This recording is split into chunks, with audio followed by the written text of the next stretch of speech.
එතකොට ඊයේ මම ට්‍රම්ප් පිස්සුද කියන වීඩියෝ එක මට අතරමඟදී නවත්තන්න වුණා. මොකද කැමරා ප්‍රශ්නයක් නිසා. දැන් අද පටන් ගමු. මම රිපීට් කරන්නේ නැහැ. නමුත් කෙටියෙන් කියන්න අපි කතා කරේ ඩොනල්ඩ් ට්‍රම්ප් කියන මෙගලෝමේනියාව ගැන. මෙගලෝමේනියාව කියන්නේ අධික බලදන්නාව. දැන් මේ මොකේ නෝබෙල් ප්‍රයිස් ලබා ගැනීම පිස්සුවත් ඒකත් එකේ කොටසක්. අපි ඒ ගැන කතා කරමු. හොඳයි. දැන් ඩොනල්ඩ් ට්‍රම්ප් මම කිව්වා ඊයේ ඔව් ලෝක පුරාම තමන්ගේ බලය ඇමරිකාවේ බලය කියන්නේ තමන්ගේ බලය පතුරවන්න හදනවා. ඕකේ අර මෙගා කියන්නේ මේක් ඇමරිකා ග්‍රේට් අගේන් කියන අදහස යටතේ සංකල්පය යටතේ. නමුත් මේකෙන් වෙන්නේ ඇමරිකාව තවත් හැල්ඩ් වෙන එකයි. මොකද ඇමරිකාව තවමත් විශාල බලවත් රටක්. තාමත් ලෝකේ බලවත්ම රට කියන්න පුළුවන් හැම පැත්තෙම. ඉතින් එහෙම රටක් තවත් බලවත් කරන්න අවශ්‍ය නැහැ. නමුත් මේ වැඩේ දැන් කිසිම කෙනෙක් ඇමරිකාව ගණන් ගන්නේ හාස්‍යයට ලක්වන දශකයකට ඒ වගේම බයයි. මේ තුනම හොඳ කාරණා නෙමෙයි. දැන් මේ මෙගා බේස් එක කියන්නේ මේක ඇමරිකා ග්‍රේට් එකෙන් මේක ඉන්නේ අන්ත දක්ෂිණාංශික පිරිස්. එතකොට අන්ත දක්ෂිණාංශික කියවම අපි ෆැසිස්ට් වාදයේ කරා යමු වෙනවා. එතකොට දේශපාලන අපි දන්නවනේ අන්ත දෙකක් තියෙනවා. ඒක මාක්සිස්ට් සහ කොමියුනිස්ට් වාදයේ ඒක කෙලවරටම කියුවොත් ඒක අන්තවාදී වෙනවා කෙලවරට කියුවොත්. දකුණත් එහෙමයි. දකුණත් අපි ටික ටික එහාට යන්න ගියොත් අන්තිමේ කෙලවර තියෙන ෆැසිස්ට් වාදය.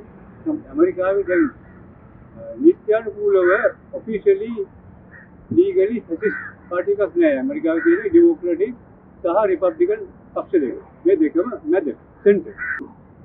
පොඩ්ඩක් කොමඩි වෙන්න පුළුවන් ඩෙමොක්‍රැට්ට සමහර වෙලාවට. ඒකෝට පොඩ්ඩක් දකුණට වෙන්න පුළුවන් රිපබ්ලිකන්ස්ට. නමුත් දැන් ඩොනල්ඩ් ට්‍රම්ප් ඒකේ කෙලවරටම ගියා. ඒ පළවෙනි වතාවට ඇමරිකාවේ මා දන්න තරමින් මට මතක හැටියට ඇමරිකන් ජනාධිපතිවරයෙක් මේ වගේ පියවරකගේ මේ වගේ මුල්ලකට තල්ලු වුණේ පළවෙනි වතාවට. කවුරුවත් ඔහු තල්ලු කරේ නැහැ. ඔහොම ගියා. දැන් ඩොනල්ඩ් ට්‍රම්ප් ඉතිහාසය ගත්තොත් ඔහු රිපබ්ලිකන් පක්ෂයට පිටින් ආපු කෙනෙක්. ඒ කියන්නේ ඔහු පක්ෂෙ හිටියට අර සාම්ප්‍රදායික ලෙස පක්ෂයේ ඉහළට ආපු කෙනෙක් නෙමෙයි. ඒ මොකද මේ ඔහුට මේ බලය ආවේ ඇමරිකන් ඡන්දදායකයන්ට දැන් වසර දශක දෙකක වගේ ඉඳලා. විශේෂයෙන්ම දැනෙන්න ගන්නවා මේ ආර්ථික පීඩනයක්. මොකද ඇමරිකාව වෙන දේවල් වලට වියදම් කරන්නේ සාමාන්‍ය මිනිසුන්ගේ සුබ සාධනය සඳහා නෙමෙයි. ඔවුන්ට විශාල සෞඛ්‍ය ප්‍රශ්න තියෙනවා. මීඩියන් ඉන්කම් කියන්නේ දල වාර්ෂික ආදායම කෙනෙක්ගේ $40,000ක් කියනවා. නමුත් $40,000ක් කියන්නේ ඉතා විශාල මුදලක් නෙමෙයි ඇමරිකාවේ. ඒකත් මම හොඳ කතාවක් තියෙනවා අපිට කියන්න. දැන් මේ ආදායමෙන් ගොඩක් ඇමරිකානුන්ට වාහනයක් අරගෙන නිවසක් තනාගෙන ජීවත් වෙන්න අමාරුයි. දැන් හැමෝම ණය වෙලා ඉන්න විශාල ණය ප්‍රමාණයක් තියෙන රටක්, පෞද්ගලික ණය තියෙන රටක් ඇමරිකාව. එතකොට මේ අය විකල්පයක් හොයනවා. නමුත් දැන් ලංකාවේ වගේ මේගොල්ලන්ට විකල්පයක් හමු වෙලා නැහැ. මේ ප්‍රධාන පක්ෂ දෙක තමයි තියෙන්නේ. ඩෙමොක්‍රැටික් පාර්ටි එකට ඡන්ද දුන්නත් මේ ටිකමයි එතනත් බලය තියෙන ඉතාලම ධනවත් පොහොසත් පිරිසක් අතරේ. ඉතින් එතකොට මේගොල්ලන් විකල්පයක් හැටියට දැක්කේ ඩොනල්ඩ් ට්‍රම්ප්. මොකද ඔහු ධනවත් පුද්ගලයෙක්, ඔහු ව්‍යාපාරිකයෙක්. නමුත් ඔහු ආවේ පිටින්. ඒ වගේම ඔහු මේ බොහොම පල්ලෙහා මට්ටමේ බිම් මට්ටමට අපේ ගැලරිය කියන්නේ එතනට තමයි ඔහු කතා කරේ. දැන් ගිය මැතිවරණයේදී ඔහු ගෙනාව හල්ක් හෝගන්. හල්ක් හෝගන් කියන්නේ ඇමරිකාවේ ඉන්න රෙස්ලර් කෙනෙක්. අහලා තියෙනවනේ හල්ක් හෝගන් කියන්නේ. හල්ක් කියන්නේ ඔහු ඉතාම ශක්තිමත්. ඒ වගේ අය අත් වශයෙන්ම මේකේ බලය ඒගොල්ලන් බලය කේන්ද්‍ර කරන් තියෙන්නේ මෙතෙන්ට නෙවෙයි අතපයට.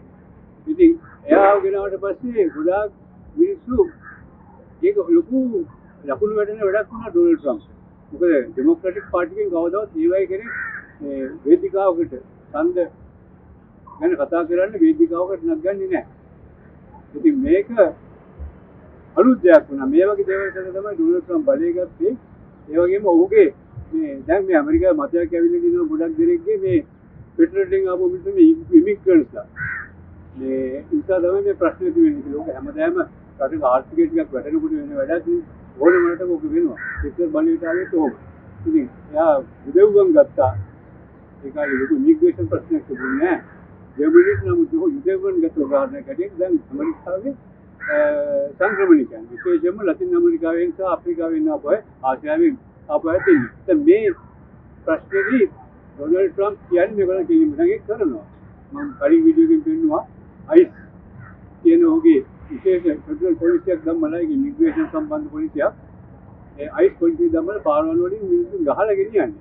ඉතින් මේ තත්ත්වයේ උඩදී දැන් ඔය ප්‍රශ්න දෙකක් ඇමරිකාවේ ඇතුලේ ගහනවා ඇමරිකාව පිටත් ගහනවා වෙනසුලාවට ගහලා ජනාධිපතිවරයා සාරියාව ගෙනාවා බලෙන් එතකොට දැන් කැනඩාව සහ ග්‍රීන්ලන්තේ බලෙන් අල්ලගන්න තර්ජනය කරනවා දැන් ඩොනල්ඩ් ට්‍රම්ප් එක පැත්තකින් හාස්‍යජනක පුද්ගලෙක් අනිත් පැත්තෙන් භයානක පුද්ගලෙක් මේ ඩොනල්ඩ් ට්‍රම්ප් ගැන උට කොච්චර ප්‍රශ්න තිබුණාද උගේ ප්‍රතිරූපය මොනවා වගේ වුණත් ඔහුගේ ජනප්‍රියතාවයත් ඉතා විශාලයි දැන් YouTube එකේම ඔහු ගැන වීඩියෝස් තියෙනවා මිලියන 2කට වැඩි දැන් මේකේ රහසය ඔහු පොපියුලිස්ට් කියන්නේ මින්මට්ටමින් ජනතාව අමතර නායකයින්ට පොපියුලිස්ට් ෆිගර්ස් කියන්නේ දැන් ඔහු පොපියුලිස්ට් ප්‍රෙසිඩන්ට් කෙනෙක්.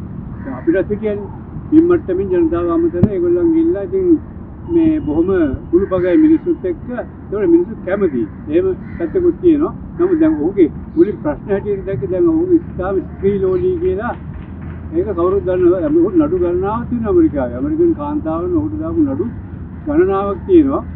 මේ අතවර කරයි රැවට්ටුවයි මේ කතන්දර. නමුත් ඒ වුණත් ඔහු දෙවරක් ජනාධිපති වුණා. ඔහුගේ ඡන්ද ප්‍රතිශතය සෑහෙන ඒක තියෙනවා. ඔහුට අසීමිත බලයක් තියෙනවා මේ වෙලාවේ. ඇමරිකාව ලෝකේ ලොකුම රට කරන්න බලවත්ම රට කරන්න මේ කරන උත්සාහයේදී ඔහු තමයි බලවත්ම පුද්ගලයා වෙන්නේ. ඉතින් ඔහුට තවත් බලය අවශ්‍ය නැහැ. නමුත් මේ උන්මාදය නිසා මේ මෙගලෝමේනියාව නිසා ඔහුට කොච්චර ප්‍රසිද්ධිය තිබුණත් මදි, කොච්චර බලය තිබුණත් මදි, කොච්චර මුදල් තිබුණත් මදි. නෝබෙල් සාමත්‍යයේ ඩොලර් බිලියන 1.2ක් වටිනවා. $1.2 million. නමුත් මේ මුදල් මෂාඩෝ ට්‍රම්ප්ට දුන්නයි කියලා සඳහනක් නැහැ. ඔහුට අවශ්‍ය ගෝල්ඩ් මෙඩල් එක. රන් පදක්කම ඒ සමග සහතිකයකුත් ලැබෙනවා. නමුත් ඒකේ ඇත්තේ ඇගේ නම. ඉතින් ඒක අමුතුවෙන් හදන්න වෙනවා ඔහුට දෙන්න. ඔහු ගෝල්ඩ් මෙඩල් එක අරන් සෑහීමකට පත් වෙන්නේ නැති. මොකද ඔයනේ අමුතුම ලෝකයක. දැන් මම නෝබෙල් සාමත්‍යයත් අරගෙන ලෝකේ සාමය පතුරවනවා කියලා හැමතැනම ගිලි තියෙනවා. දැන් නෝබෙල් සාමත්‍යය නෙමෙයි අනිත් නෝබෙල් ත්‍යාග ගැන එක කොන්ට්‍රොවර්සිස් නැත්නම් ප්‍රශ්න මතුවලා තියෙනවා අතීතයේ අපි බලමු වෙලාවක ඒ මොනවද කියලා. නමුත් මේ වගේ ප්‍රශ්නයක් මතුවුණා මට නම් මතක නෑ කෙනෙක් ටැග් අරගෙන තව කෙනෙකුට බයයි කැමැත්තෙන් නෙමෙයි බයයි මේක ඔහුට දෙනවා. එහෙම එකක් මොකද ඉතිහාසෙ කොහෙවත් අහලා නෑ. මේ බය හින්දා දුන්නේ මොකද ඇයට ඕන වෙනසුලාවේ නායකයා වෙන්න මෂාඩෝට ඕන ඒ රටේ ජනාධිපතිනිය වෙන්න. නමුත් ට්‍රම්ප් කපටි. ට්‍රම්ප් ඒක කරන්නේත් නෑ. තාමත් ඉන්නේ පරද්‍රජයමයි ජනාධිපතිවරයා නැතුව ට්‍රම්ප් එතකොට මෂාඩුව පාවිච්චි කරනවා. මෂාඩුව ට්‍රම්ප් පාවිච්චි කරනවා නෙමෙයි. ට්‍රම්ප් මෂාඩුව පාවිච්චි කරනවා. අපි බලමු දැන් ඊළඟට මොකද්ද වෙන්නේ කියලා. හැබැයි මේකෙන් මේ නෝබෙල් ත්‍යාගයේ හැල්ගුඩ් ලක් වෙන එක. ඒක ජෝක් එකක් වෙනවා. ඉතින් අපි බලමු ඉස්සරහට මොකද වෙන්නේ කියලා. අද ටිකක් සද්දත් වැඩි මම ආයෙ විලාවගේ මම බොහොම ඉක්මනින් නැවතත් ඇවිල්ලා ඔයගොල්ලෝ දැනුවත් කරන්නම්. බල ලයික් දාන්න සබ්ස්ක්‍රයිබ් කරන්න. මම සතුටුයි ලැබුණු ප්‍රතිචාරය ගැන. මොකද මම මේ දක්වා දේශපාලනය ගැන කතා කළේ නෑ. බලන්න මගේ පරණ වීඩියෝස් තියෙන කලාව, සාහිත්‍ය, පොත්පත් ගැන, සංගීතය, ඒ වගේ දේවල් ගැන. නමුත් දැන් මේ තියෙන වාතාවරණය උඩ ඒ ගැන කතා නොකරත් බෑ. විදේශ ප්‍රවෘත්ති හරියට දෙන එක ඔයගොල්ලන්ට හරියට දෙන එක මගේ යුතුකම. ඒ නිසා මම ඒක දිගටම කරගෙන යනවා.